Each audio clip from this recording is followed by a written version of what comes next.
అందరికీ వరలక్ష్మి వ్రత శుభాకాంక్షలండి. పండగ రోజున కొత్త నవల ప్రారంభించేద్దామా?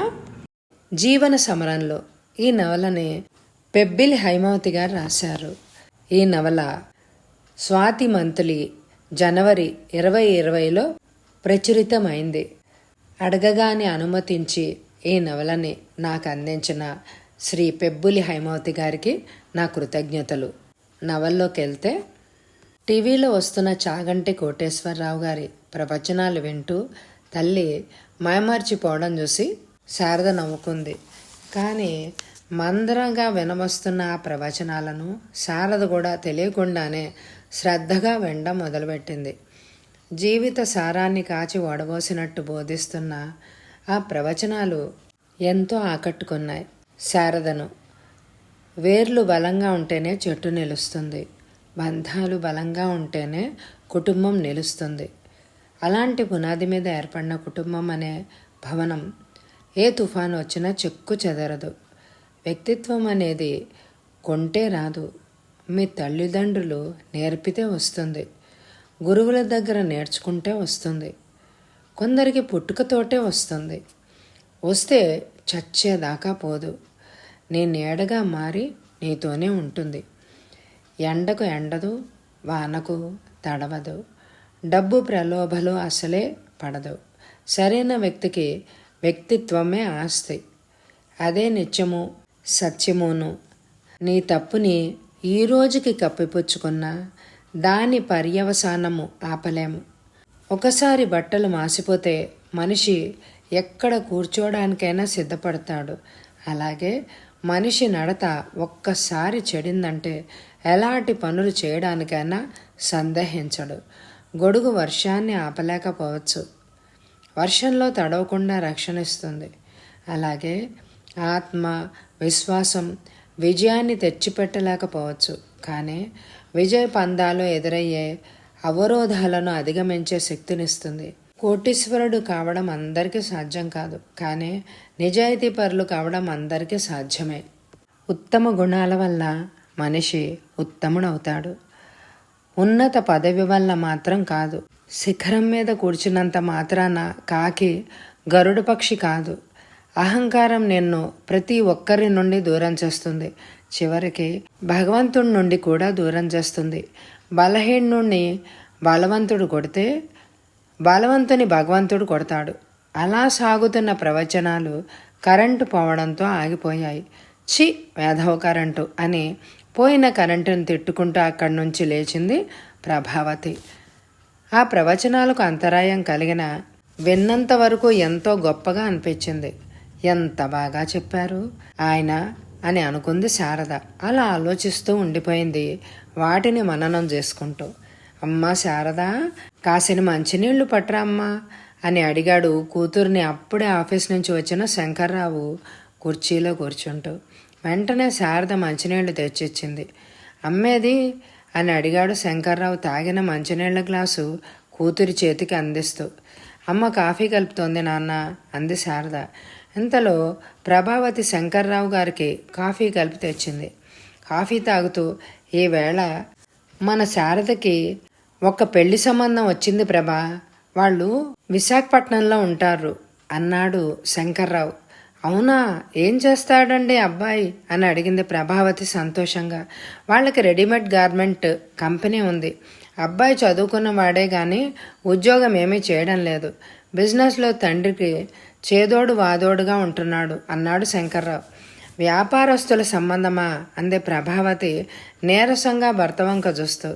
వ్యాపారస్తులైతే మాత్రం ఏమైందే, పిల్లవాడు అందగాడు, బుద్ధిమంతుడు, అన్నిటికీ మించి మన శారదని పైసా కట్నం లేకుండా చేసుకుంటామని కోరి వచ్చారు తెలుసా అన్నాడు శంకర్రావు. నిజంగానేనా అండి? ఈ కాలంలో కూడా అలాంటి వాళ్ళు ఉన్నారా అంది ప్రభావతి ఆశ్చర్యంగా. తల్లిదండ్రుల సంభాషణ వింటున్న శారద, ఇప్పుడు నా పెళ్ళికి ఏం తొందర వచ్చింది నాన్న? డిగ్రీ అయ్యాక కొన్నాళ్ళు ఏదైనా జాబ్ చేసి నా కాళ్ల మీద నేను నిలబడతాను. నా బాధ్యత పుట్టిన తమ్ముడిని చెల్లెల్ని బాగా చదివించాలని ఎన్నో అనుకున్నాను. అదేమీ లేకుండా ఇప్పుడు నాకు పెళ్లి చేస్తామంటున్నారు మీరు అంది నిష్ఠూరంగా. ఇప్పుడు నీ కాళ్ల మీద గాక ఎవరి కాళ్ళ మీద నుంచున్నావే? ఆలు లేదు చూలు లేదు. కొడుకు పేరు సోమలింగం అన్నట్టుగా అప్పుడే ఏదో సంబంధం కుదిరేసి నీకు పెళ్లి చేసేసినట్టు మాట్లాడతావేటి అంది ప్రభావతి. మామూలుగా అయితే నేను కూడా చెప్పనమ్మా, కానీ ఆ కోటిరత్నం గారికి మనకి ఏదో బంధుత్వం కూడా ఉంది. మొన్నేదో పెళ్లిలో నిన్ను వాళ్ళు చూశారట. మన గురించి వాకప్ చేసి బంధుత్వాలు తిరగేస్తూ ఈరోజు మధ్యవర్తితో కబురు పెట్టారు.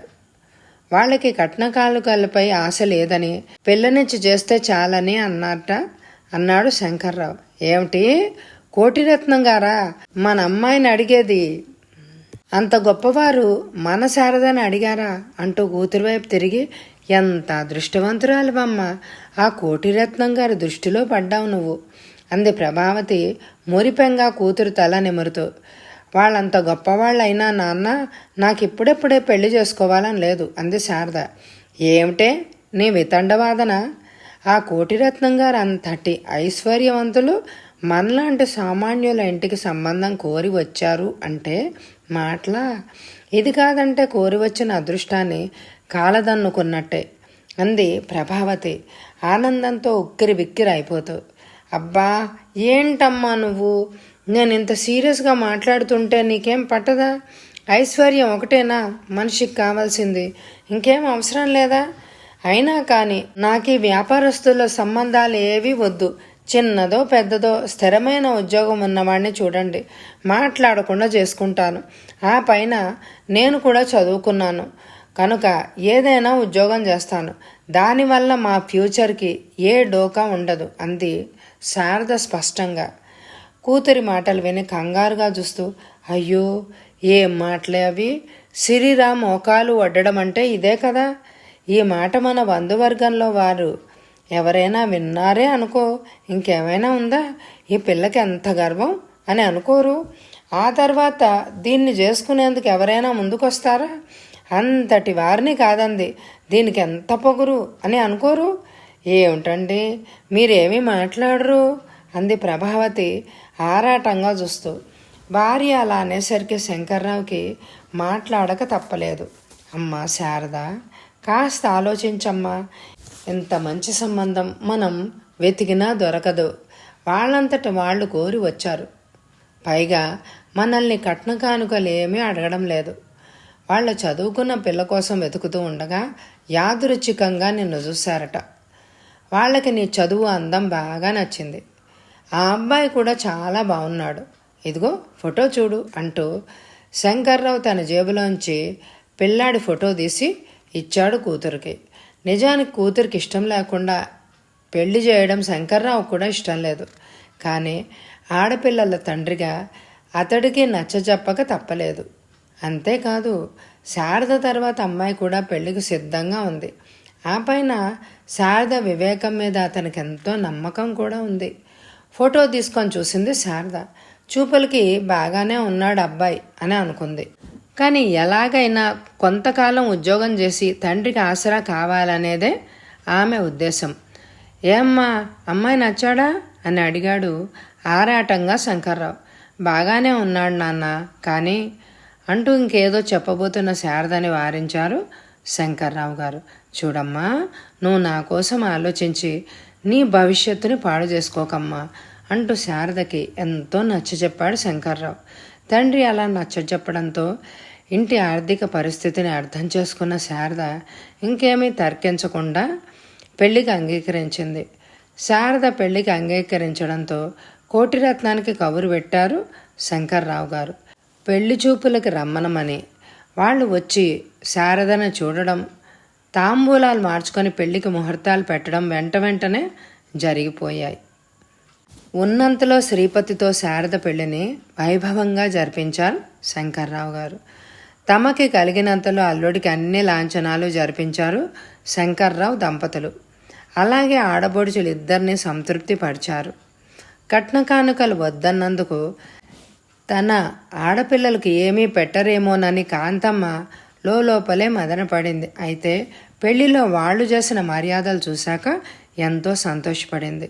భర్త కోటిరత్నంతో పాటు కాంతమ్మ కూడా ఆ పెట్టిపోతల కంటే శారద మాట తీరు, ఆ మన్నన చూసి చాలా ముచ్చట పడింది. మంచి కోడలు దొరికింది అని మురిసిపోయింది. వారి పెద్దమ్మాయి జయంతికి కూడా శారద ఎంతో నచ్చింది. ఆమె భర్త రమేష్ శారదను చూసి, నాకు చెల్లెళ్ళు లేని కొరత నీ వల్ల తీరిపోయిందమ్మా అన్నాడు ఆప్యాయంగా. అయితే శ్రీపతి చిన్న చెల్లెలు శశికళకి మాత్రం శారద ఏ మాత్రం నచ్చలేదు. శారద అందచందాలు, గుణగణాలు, వినయ సంపత్తి చూసి అందరూ మెచ్చుకుంటూ ఉంటే ఏదో తెలియని అసూయకు లోనైంది ఆమె. వారందరితో పాటు ఏ వేడుకలోనూ సరదాగా పాలు పంచుకోలేకపోయింది. ఏదో మొక్కుబడిగా గడిపింది వారందరితోనూ. జయంతి అన్నగారి పెళ్లి వేడుకలన్నీ ముగిశాక భర్తతో పాటు బెంగుళూరు వెళ్ళిపోయింది. ఆమె ఉన్న 4 రోజులు శారద వెంటే తిరుగుతూ కబుర్లు చెప్పడం చూసి శశికళ లోపలే రగిలిపోయింది. నిన్నగాక మొన్న వచ్చిన శారదతో అక్కకి మాట్లాడేందుకు అన్ని కబుర్లు ఏముంటాయి అని అనుకుంది అక్కసుగా. చెల్లెలి మనోభావాలు ఏమీ తెలియని జయంతి శారదతో ఎన్నాళ్లుగానో పరిచయం ఉన్నదానిలాగా ఏ అరమరికలు లేకుండా కలిసిపోయింది. జయంతి ఊరు వెళ్ళిపోయాక శారదకి చాలా వెల్తిగా అనిపించింది. ఇంట్లో చిన్న ఆడబడుచు శశికళ ఉన్నా మాట్లాడే తోడు కరువైనట్లు అనిపించింది ఆమెకు. తను ఎన్ని కల్పించుకొని మాట్లాడాలని ప్రయత్నించినా తుంచినట్లు మాట్లాడి సంభాషణ ముగించే శశికళను ఎలా అర్థం చేసుకోవాలో తెలియలేదు శారదకు. శ్రీపతి పెళ్లి కాకముందు ఇంచుమించు ఆ ఇంటికి మకుటం లేని మహారాణిలాగా వ్యవహరించేది శశికళ. జయంతి పెళ్ళై అత్తారింటికి వెళ్ళిన దగ్గర నుండి శ్రీపతి పెళ్ళయ్యే వరకు ఆ ఇంట శశికళదే ఇష్టారాజ్యంగా ఉండేది. ఇప్పుడు అన్నగారికి పెళ్ళయ్యాక శారద ఆ ఇంటి కోడలుగా అడుగుపెట్టాక ఆ ఇంట తన ప్రాబల్యం తగ్గినట్టుగా భావించసాగింది. అందుకే శారదతో ఇష్టంగా మాట్లాడలేకపోతోంది. ఫలితంగా శారద చేసే ప్రతి పనిలోనూ ఆమె ఆడే ప్రతి మాటని అడుగడుగునా తప్పులు పట్టే పని చేయసాగింది. టీవీ సీరియల్స్ బాగా చూసి శశికళ గయ్యాళితనాన్నంతా వంటబట్టించుకొని అలా ప్రవర్తించసాగింది. ఆమె వైఖరి గమనించిన శారద తనతో లాభం లేదని ఆడపడుచుని తప్పించుకొని తిరగడం మొదలుపెట్టింది. శారద అలా చేయడానికి తన మీద తిరుగుబాటుతనంగా భావించి శశికళ మరింత రెచ్చిపోయింది. మెల్లగా శారద మీద తల్లికి చాడీలు చెప్పడం మొదలుపెట్టింది. చూడమ్మా, వదిన ఎంత మిడిసిపడిపోతుందో, నేను తనతో ఎంత మాట్లాడాలని ప్రయత్నించినా నాతో మాట్లాడడం లేదు, ఏం చేయను అంది శశికళ బాధ నటిస్తూ. కూతురు అలా దీనంగా మాట్లాడడంతో కాంతమ్మకు కొంచెం బాధగానే అనిపించింది. అయినా వెంటనే శారదని తప్పు పట్టలేకపోయింది. అదేంటి శశి, వదిన అందరితోనూ బాగానే మాట్లాడుతుంది కదా, అక్క తను ఎంత బాగా ఉండేవారు, అలాంటిది నీతో ఎందుకు మాట్లాడదు అంది కాంతమ్మ కొంచెం ఆశ్చర్యంగా చూస్తూ. ఏమో, నాకేం తెలుసు, అదంతా ఆవిడకే తెలియాలి, లేక తన అందానికి చదువుకి నేను సరిపోనని అనుకుంటుందేమో. ఎందుకంటే తను డిగ్రీ చదివింది, నేను ఇంటర్తోనే ఆపేశాను కదా అంది శశికళ అక్కసుగా. చాలే ఊరుకో, ఎవరైనా వింటే నవ్విపోతారు, చదువుకి మాట్లాడడానికి లంకేమిటి, సరే నేను కనుక్కుంటాను ఎందుకు అలా చేస్తోందో అంది కాంతమ్మ సముదాయిస్తున్నట్టుగా. ఏమీ అవసరం లేదు, ప్రేమ అనేది కడుపులోంచి రావాలి కానీ ఇలా రికమెండేషన్ల వల్ల పుట్టదు. అసలు ఇదంతా ఎందుకు కానీ తను ఎలా చేస్తోందో నువ్వే గమనించి చూడు అంటూ శశికళ అక్కడి నుండి విసురుగా వెళ్ళిపోయింది. కూతురు వెళ్ళిన వంక విచిత్రంగా చూస్తూ, ఏమిటో దీన్నంతా అదో తీరు అనుకుంది కాంతమ్మ. కూతురు మాటలని చిన్నతనపు చేష్టలుగా భావించిందే తప్ప అంతకంటే ప్రాధాన్యత ఇవ్వలేదు ఆమె. కానీ శశికళ ఆమె మనసులో వేసిన నిప్పురవ్వ మెల్లగా రాజుకోవడం మొదలుపెట్టింది. ఏదో విధంగా తల్లి దృష్టిలో వదినగారి స్థానాన్ని తగ్గించాలని శశికళ ఒక పథకం ప్రకారం లేని సమస్యలను సృష్టించి ప్రతిదానికి యాగి చేయడం మొదలుపెట్టింది. తల్లిదండ్రుల ముందు, అన్నగారి ముందు శారద మీద ఎంతో ప్రేమ కురిపిస్తూ మాట్లాడేది శశికళ. వారు కనుమరుగు కాగానే శారదని ఒక బద్ధ శత్రువులాగా చూస్తూ సూటిపోటి మాటలతో ఆమెను నొప్పించసాగింది. ఏ పని చేసినా అలా ఎందుకు చేశావు, ఇలా ఎందుకు చేశావు అంటూ వదినగారి మీద అజమాయిషీ చేస్తూ మాట్లాడసాగింది. ఆడపడుచు ద్వంద్వ వైఖరికి కారణం ఏమిటో శారదకు బోధపడకపోయినా ఆమె మాటలు శూలల్లా మనసుకు గుచ్చుకోసాగాయి. ఈ అమ్మాయి ఎందుకిలా నాతో మాట్లాడుతోంది అని లోపలే మదన పడసాగింది. లేని ఇంటి నుండి వచ్చిన వారికి లేకి బుద్ధులు గాక మంచి బుద్ధులు ఎలా వస్తాయి అంటూ శారద పుట్టింటిని దెప్పి పొడిచేది. కానీ కట్నం లేకుండా అన్నయ్యని చీప్గా కొట్టేశావు కదా అని హాస్యం పేరుతో శారద మనసుని గాయపరచసాగింది. తన పుట్టింటివారు అత్తింటివారంత ఐశ్వర్యవంతులు కాకపోయినా ఏనాడు దేనికి తడుముకోకుండా తల్లి తండ్రి తాము ఉన్నంతలో సంతోషంగానే గడిపేవారం కదా అని అనుకుంది. అనుకోవడమే కాదు, రోజు రోజుకి హద్దు మీరుతున్న ఆమె నోటిని కట్టడి చేసేందుకు శారద ఘాటుగానే జవాబు ఇవ్వడం మొదలుపెట్టింది. మధ్యాహ్నం అందరి భోజనాలు అయ్యాక వారందరూ తినగా ఏదైనా మిగిలిపోతే తినమని పనివాళ్లకు ఇచ్చేది శారద. అది చూసిన శశికళ బాధ్యత లేకుండా శారద సంసారం అంతటిని పందేరం చేస్తోందని సాధించడం మొదలుపెట్టింది. ఇలా కాదని మిగిలిన అన్నం కూరలు రాత్రికి తిందామని అట్టి పెడితే ఇలా చద్ది భోజనాలు తినడం మా ఇంట వంట లేదు, ఎక్కడికి పోతాయి ఈ లేకి బుద్ధులు, మీ ఇంట్లో ఇలాగే తింటారా అని హేళన చేసేది. ఇలా కాదని అన్నం కూరలు బొటాబొట్టిగా వండించితే అది ఏదో మాదిరిగా రాద్ధాంతం చేసేది శశికళ. చాలీ చాలకుండా వండించి తమ కడుపులు మార్చుతోందని అంగలార్చేది. మాటకు ముందు ఆడపడుచు తన పుట్టింటి వారిని ఇలా ఎత్తి పొడిచి మాట్లాడడంతో శారద మనసులో అసహనం చోటు చేసుకుంది. మొదట్లో శశికళను పోనీలే చిన్నపిల్ల అని పట్టించుకోకుండా ఊరుకున్న శారద రాను రాను ఆమె ప్రవర్తన శృతి మించడంతో మిన్నలేకుండిపోయింది. అలానే ఈ విషయాన్ని అత్తమామలకు భర్తకు కంప్లైంట్ ఇవ్వలేకపోయింది. ఎందుకంటే వారి ఎదుట చాలా మర్యాదగా ప్రవర్తిస్తుంది శశికళ. అందువల్ల తాము ఆమె గురించి ఏదైనా చెప్పినా వారు నమ్మకపోవచ్చు అని అనుకుంది. అంతేకాదు, ఇది పూర్తిగా తనకు సంబంధించిన విషయం కనుక తానే పరిష్కారాన్ని వెతుక్కోవాలి అని అనుకుంది శారద. అందుకే ఎప్పటికప్పుడు శశికళ మాటలకు తగినట్లు జవాబు ఇవ్వసాగింది. అది ఆసరా ఎంచిన శశికళ, చూసావా అమ్మా, నేను తనతో ఎంత మంచిగా ఉందామని ప్రయత్నిస్తున్నానా, చదువుకున్నాననే గర్వంతో ఎలా లెక్క లేకుండా మాట్లాడుతోందో, మనందరినీ ఎలా తోళ్లనాడుతోందో చూడు అంటూ అందరినీ కలుపుకొని తల్లిని ఉసిగొల్పసాగింది. ఇంటికి వచ్చే పోయేవారి మంచి జడ్డాలు చూస్తూ నిరంతరం బిజీగా ఉండే కాంతమ్మ తమ వెనక కూతురు ఆడుతున్న నాటకం గమనించలేకపోయింది. శశికళ చెప్పేదంతా నిజమే అనుకుంది. ఎందుకంటే 1-2 సార్లు శశికళతో శారద తీవ్రంగా మాట్లాడడం ఆమె కూడా చూసింది.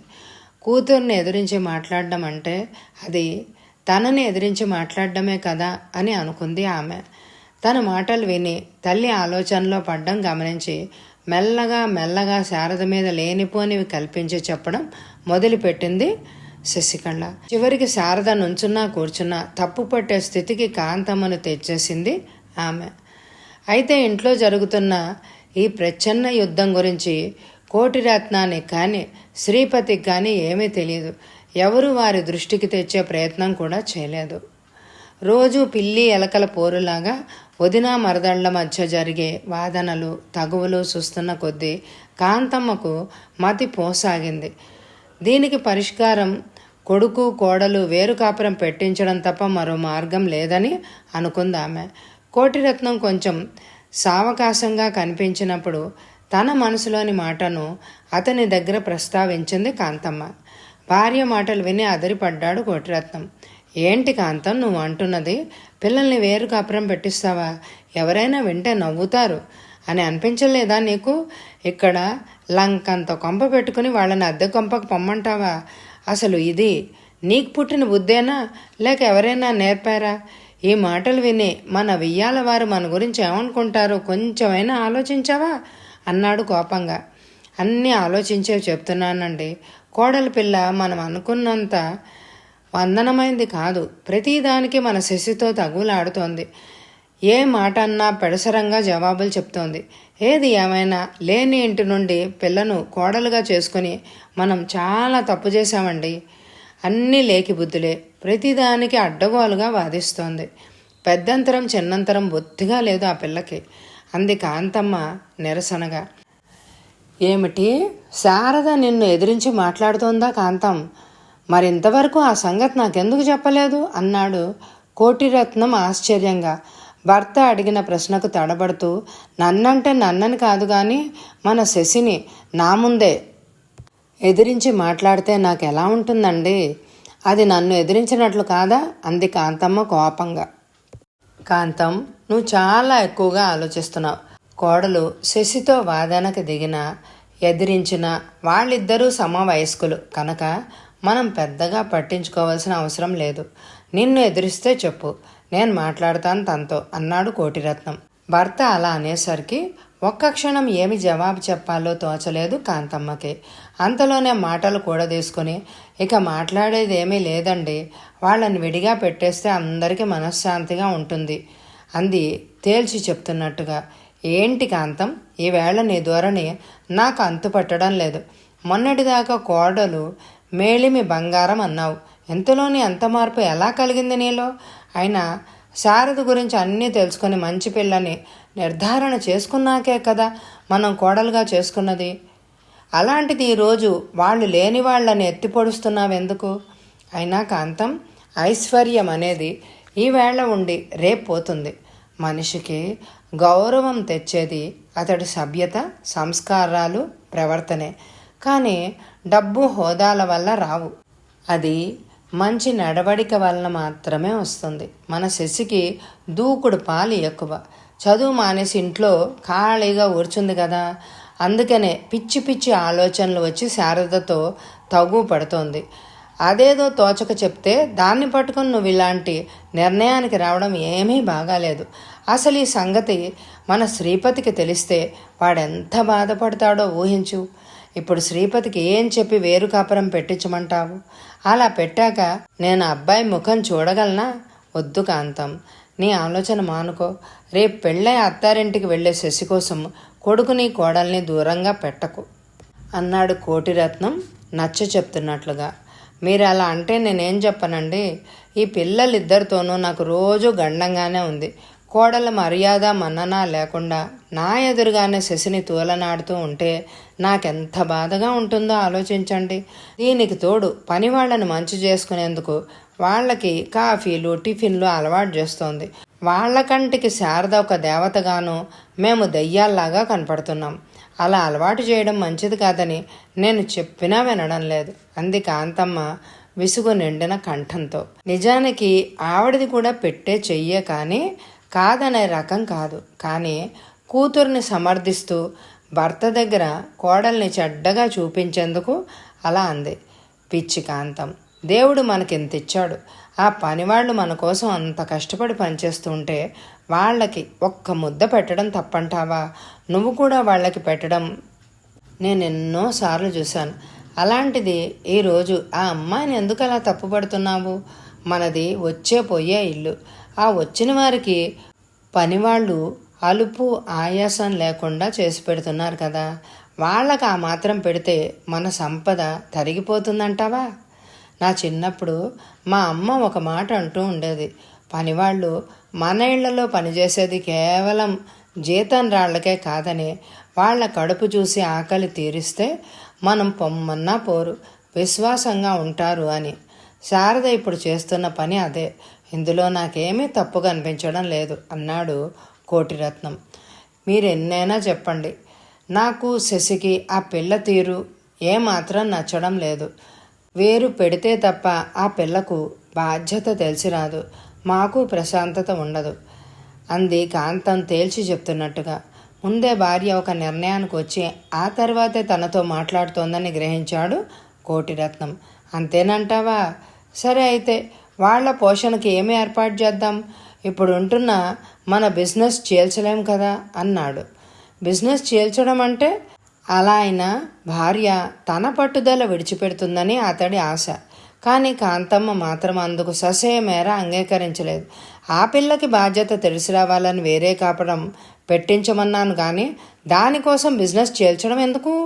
అందరితో పాటు వాడికి కూడా నెలకి ఎంతని జీతం ఇవ్వండి, సరిపోతుంది అంది కాంతమ్మ. భార్య మాటలు విని అదిరిపడ్డట్టుగా చూస్తూ, ఏంటి, ఆ పని వాళ్ళతో పాటు మనవాడికి కూడా జీతం ఇచ్చి వాళ్లతో సమానం చేయమంటావా అన్నాడు బాధగా.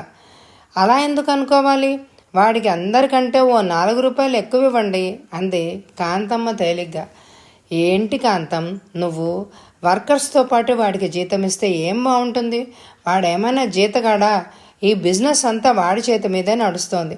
వాడు మనకి వర్కర్ కాదు, ఈ కంపెనీ యజమాని అన్నాడు కోటిరత్నం బాధగా. జీతగాడని నేను ఎప్పుడన్నానండి? వాడిని మన కంపెనీకి సూపర్వైజర్గానో మేనేజర్గానో చెయ్యండి, ఇంకే గొడవ ఉండదు అంది కాంతమ్మ తేలిగ్గా. ఆమెకి మేనేజర్కు సూపర్వైజర్కు గల తేడా తెలియక ఏవో పదవులు అనుకుంటోంది అమాయకంగా. వారి అజ్ఞానానికి చాలా జాలి అనిపించింది కోటిరత్నానికి. ఈ బుద్ధి భార్యకు స్వతహాగా పుట్టింది కాదని చిన్న కూతురే ఎక్కించి ఉంటుందని అనుకున్నాడు బాధగా. చివరికి చేసేదేమీ లేక చెప్పలేక ఆ విషయాన్ని శ్రీపతికి చెప్పాడు కోటిరత్నం. తండ్రి చెప్పిన మాట విని తెల్లబోయాడు శ్రీపతి. ఏంటి నాన్న ఇదంతా అన్నాడు ఆశ్చర్యంగా చూస్తూ. ఏమిటి అంటే ఏం చెప్పనరా బాబు, ఇదంతా మన కర్మ, నా చేతగాని తనమోను, ఎంతకంటే ఇంకేం కారణం లేదు. శశికి శారదకు ఇంట్లో ఒక్క క్షణం కూడా పడడం లేదుట. ఎప్పుడూ ఇంట్లో ఏదో ఒక కీచులాటేనట. అందుకు అమ్మ వాళ్ళిద్దరితో పడలేకపోతున్నాను అని మిమ్మల్ని వేరే కాపురం పెట్టించమంటోంది అన్నాడు కోటిరత్నం బాధగా. అదేంటి నాన్న, చెల్లి పెళ్లి కావలసిన పిల్ల ఇప్పుడు మనం ఉన్న ఊరిలోనే ఇలా విడివిడిగా ఉంటే ఆ వచ్చే పెళ్లివారు మన గురించి ఏమనుకుంటారో కొంచెమైనా ఆలోచించండి అన్నాడు శ్రీపతి అనునయంగా. వేరు కాపురం అనే మాటనే అతడు భరించలేకపోతున్నాడు. పెళ్ళైన దగ్గర నుండి శారదలో తప్పు పట్టే అంశం ఏది అతడికి కనిపించడం లేదు. చిన్న చెల్లెలు గడసరని తెలుసు కానీ తన ఆలోచనలు ఇలా కుటుంబాన్ని విడదీసే విధంగా ఉంటాయని ఊహించలేదు అతడు. తండ్రి నిస్సహాయత చూశాక ఇంకేమీ మాట్లాడలేక మౌనం వహించాడు శ్రీపతి. కొడుకు మొహంలో కదలాడుతున్న భావాలను చాలా తేలిగ్గానే గ్రహించాడు కోటిరత్నం. అరే బాబు, నాకు మాత్రం మిమ్మల్ని వేరు పెట్టడం ఇష్టం అనుకుంటున్నావా? గత్యంతరం లేక చేస్తున్నాను ఈ పని. నువ్వు ఈ కంపెనీ ఓనర్వి. ఈవేళ కాకపోతే రేపైనా ఇదంతా మొత్తం నీ యాజమాయిషయంలో నడవలసిందే. జయంతికి ఇవ్వాల్సిందంతా దాని పెళ్లిలోనే ఇచ్చేశాను. అలాగే శశికి ఇవ్వాల్సింది కూడా తీసి విడిగా పెట్టాను. ఇక ఈ కంపెనీలో వాళ్ళకి ఎలాంటి వాటా ఇవ్వాల్సిన అవసరం లేదు. ఇదంతా నీదే అన్నాడు కోటిరత్నం. వాటి కోసం ఇప్పుడు ఎవరు ఆలోచిస్తున్నారు నాన్న? మీకు దూరంగా ఇంట్లోంచి వెళ్ళడం అనే మాటే నాకు నచ్చడం లేదు అన్నాడు శ్రీపతి బాధగా. నేనేం చేయనురా, ఇది నేను కావాలని చేయడం లేదు, నువ్వైనా నన్ను అర్థం చేసుకోరా అన్నాడు కోటిరత్నం ఆవేదనగా కొడుకు 2 చేతులు పట్టుకుని. తండ్రి ఎంత బాధపడుతున్నాడో గ్రహించిన శ్రీపతి ఇంకేమీ తర్కించలేదు. బాబు, పేరుకు నిన్ను వేరుగా పెడుతున్నాను కానీ మీ అమ్మ అన్నట్టుగా నీకు నేను ప్రత్యేకంగా జీతం ఏవి ఇవ్వనురా. నీకు ఎప్పుడు ఎంత కావాలంటే అంతా తీసుకుని వాడుకో, అప్పుడే నాకు మనశ్శాంతిగా ఉంటుంది అన్నాడు కోటిరత్నం బరువుగా. ఎందుకు నాన్న అంత బాధపడతావు? ఏం జరిగినా మన మంచికే అంటారు కదా మీరు. ఇది అలాగే అనుకోండి.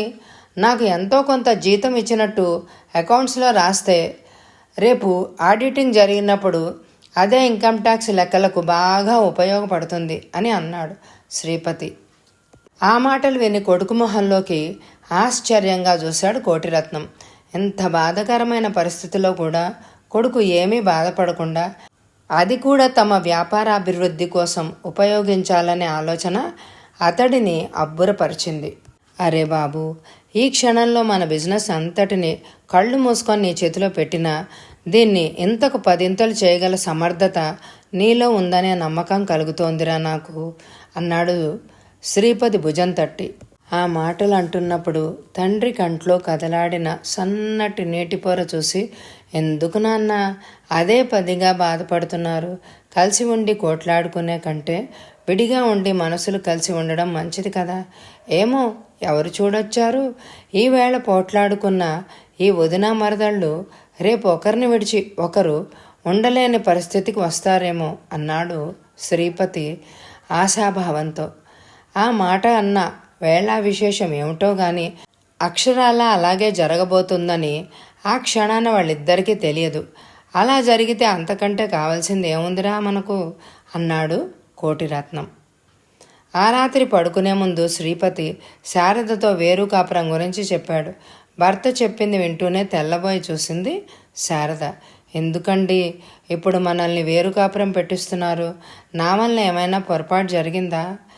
మనం ఇలా వేరు కాపురం పెడితే పెళ్ళైన సంవత్సరమైనా కాలేదు, మొగుడిని తీసుకొని వేరే కాపురం వెళ్ళిపోయిందని లోకమంతా నన్నే కదండి తప్పుపడుతుంది.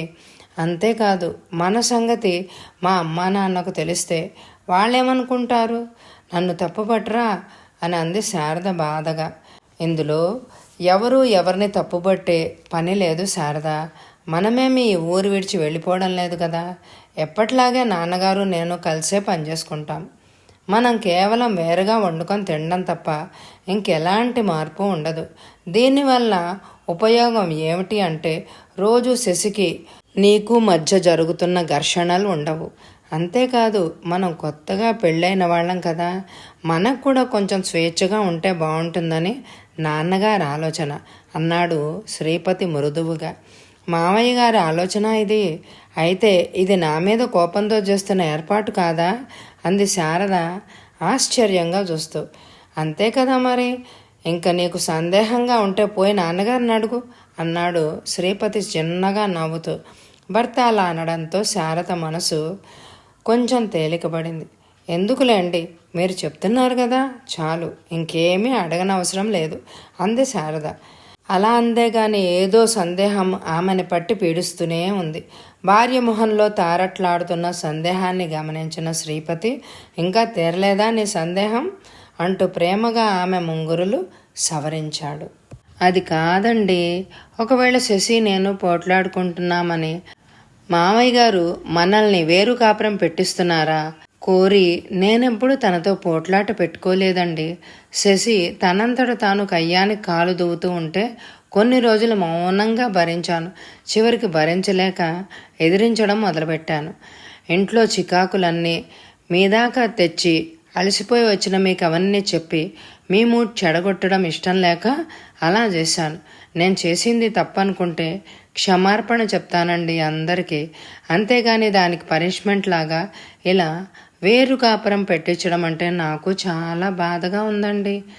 ఇది నాకెంత చెడ్డ పేరు తెస్తుందో కొంచెం ఆలోచించండి అంది శారద దిగులుగా చూస్తూ. అరే మళ్ళీ మొదలుకొచ్చావా? అలా ఏమీ అనుకోవద్దు శారద. నాన్నగారు ఏం చేసినా ఆలోచించే చేస్తారు. నీ మీద ఆయనకు చాలా మంచి అభిప్రాయం ఉంది, అందులో ఎలాంటి సందేహమూ లేదు. కానీ పరిస్థితులు అలా వచ్చాయి. నాన్నగారు కూడా చాలా బాధపడుతూనే ఏ నిర్ణయం తీసుకున్నారు కనుక ఆయన్ని బాధపెట్టడం ఇష్టం లేక నేను అంగీకరించాను. అర్థం చేసుకో అన్నాడు శ్రీపతి అనునయంగా. చివరికి భర్త మాటలకు సరేననక తప్పలేదు శారదకు. కోటిరత్నం తన ఇంటికి 2 వీధుల అవతల శ్రీపతికి ఇల్లు చూశాడు. సంసారానికి కావలసిన సామాన్లు, ఫర్నిచరు శ్రీపతిని తీసుకువెళ్ళి కోటిరత్నం అన్నీ కొనిపించాడు.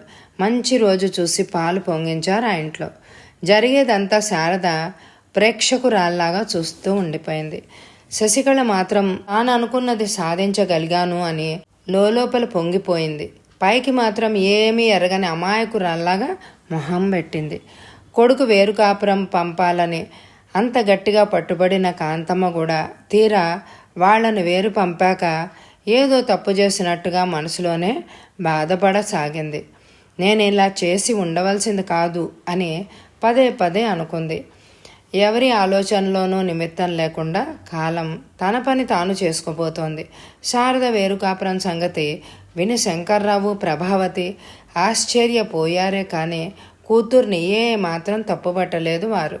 ఎందుకు అంటే శారద మనస్తత్వం కలుపుకు పోయేదే కానీ విడదీసేది కాదని వారి నమ్మకం. అందుకే దాని గురించి ఎవ్వరూ ఏమీ మాట్లాడలేదు శారదతో. జయంతికి మాత్రం ఇది పూర్తిగా చెల్లెలి నిర్వాకమే అని అర్థమైపోయింది.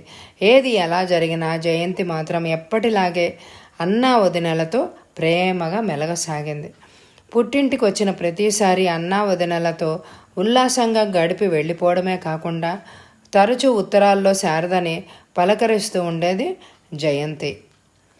చూస్తుండగానే 5 ఏళ్ల కాలం గడిచింది. శ్రీపతికి మొదట పాప, ఆ తర్వాత బాబు కలిగారు.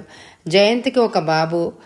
వాడు శ్రీపతి పిల్లరిద్దరి కంటే కొంచెం పెద్దవాడు.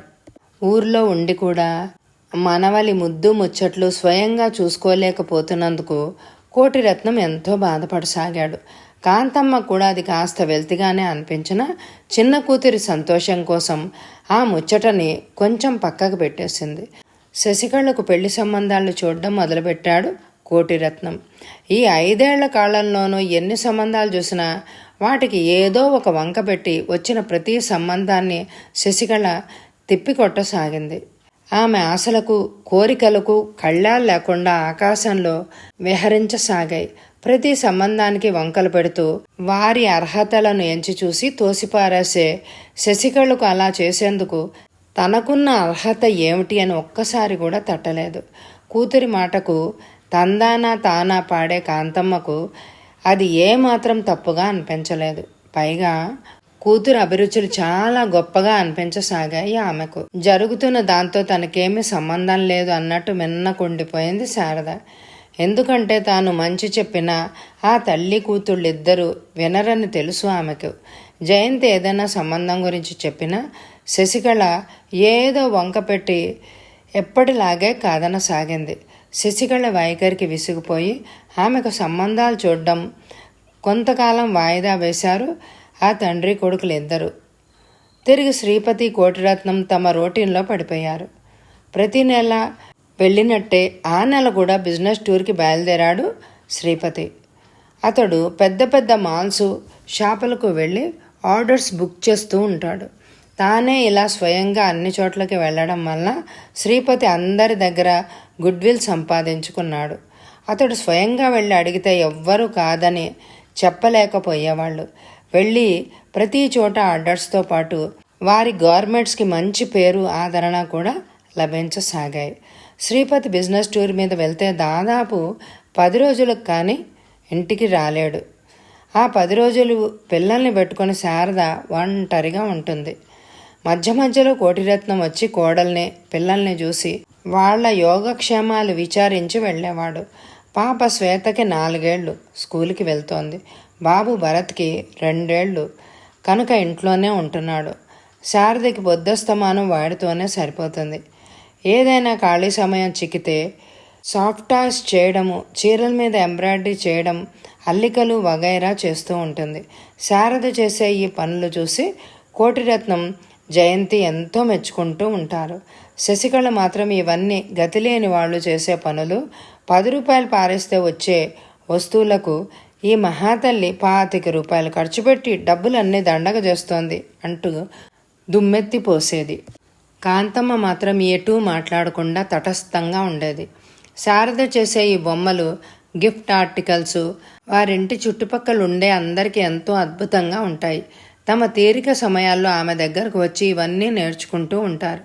కొంతమంది డబ్బులు ఇచ్చి తమ కోసం ప్రత్యేకంగా ఆర్టికల్స్ చేయించుకొని ఫంక్షన్స్ కోసం తీసుకువెళ్తూ ఉంటారు బహుమతులుగా ఇచ్చేందుకు. జయంతి పుట్టింటికి వచ్చిన ప్రతిసారి ఏదో ఒక ఆర్టికల్ను వదినగారి దగ్గర నుండి ఎంతో ఇష్టంగా పట్టుకెళ్లడమే కాకుండా మా వదిన చేసింది అంటూ అందరితో గొప్పగా చెప్తూ ఉంటుంది. శ్రీపతి ఊరు వెళ్ళిన 5 రోజుల తర్వాత భరత్కి దగ్గు జలుబుతో పాటు బాగా జ్వరం వచ్చింది. శారద 2 రోజుల పాటు గతంలో ఇలాంటి వాటికి డాక్టర్ రాసిన మందులు ఇంట్లో ఉంటే అవే వేసింది. కానీ జ్వరం నార్మల్కి రాలేదు. వెంటనే భరత్ని డాక్టర్ దగ్గరకు తీసుకెళ్ళింది. ఆయన తాత్కాలికంగా మందులు రాసిస్తూ, ఊరి నిండా మలేరియా, టైఫాయిడ్ ఉన్నాయమ్మా, ఈరోజు ఈ మందులు వాడి చూడండి, తగ్గకపోతే రేపు ఈ టెస్టులన్నీ చేయించి రిపోర్ట్స్ తీసుకొని చూపించండి, అవసరమైతే హాస్పిటల్లో అడ్మిట్ చేసుకుంటాను. నేను అనుకోవడం అంత అవసరం రాకుండా ఈ మందులతో బాబుకి జ్వరం తగ్గిపోతుంది అని అనుకుంటున్నాను అన్నాడు డాక్టర్ గారు ధైర్యం చెప్తున్నట్లుగా. ఆయన మాటలు వింటూనే శారద నీరసపడిపోయింది. భర్త ఇంటికి తిరిగి రావడానికి ఇంకా 3 రోజులైనా పడుతుంది. బాబు చూస్తే ఇలా ఉన్నాడు, వీడిని హాస్పిటల్లో జాయిన్ చేయాలి అంటే మాటలా అని అనుకుంది దిగులుగా. చేతిలో చూస్తే డబ్బులు ఏమీ లేవు. ఉన్న డబ్బు మందులు కొనడానికి చాలుతాయో లేదో టెస్ట్లు, హాస్పిటల్లో అడ్మిషన్ అంటే 4-5 వేలైనా కావాలి. ఇప్పుడు ఎలా అని అనుకుంది. శారద ముఖంలో కదలాడుతున్న ఆందోళన చూసి, భయపడకమ్మా, బాబుకి ఏమీ కాదు, శ్రీపతి గారిని ఒకసారి పంపించండి, అన్నీ వివరంగా చెప్తాను అన్నాడు డాక్టర్ అనునయంగా. ఆయన లేరండి, క్యాంప్కి వెళ్ళారు, ఇంకా 3 రోజుల వరకు రారు, బాబుకేం పర్వాలేదు కదండి అంది శారద భయంగా చూస్తూ.